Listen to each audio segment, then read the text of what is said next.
রহমানির রহিম। আমরা এখন হেলিপ্যাডে আছি। এয়ারপোর্ট হাই স্কুলের সহকারী প্রধান শিক্ষক আব্দুল জলিল স্যার হেলিপ্যাডের উপর থেকে আস্তে আস্তে মেঘের দিকে যাচ্ছেন। উনি মনে হচ্ছে এখন মেঘের ভিতর ঢুকে যাবেন।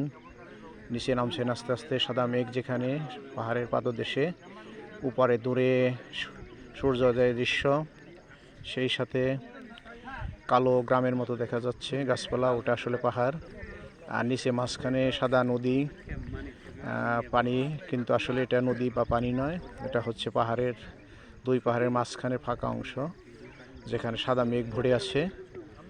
আর সাদা মেঘ, পাশেই গ্রাম, পাহাড়। আমরা কিন্তু অনেক সুউচ্চ পাহাড়ের উপর আছি এখন, বর্তমানে আছি হেলিপ্যাডে।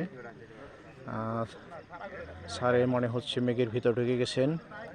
আলহামদুলিল্লাহ, অনেক সুন্দর দৃশ্য, আল্লাহর অপরূপ সৃষ্টি, অপরূপ প্রাকৃতিক সৌন্দর্যের এক লীলাভূমি সাজেক।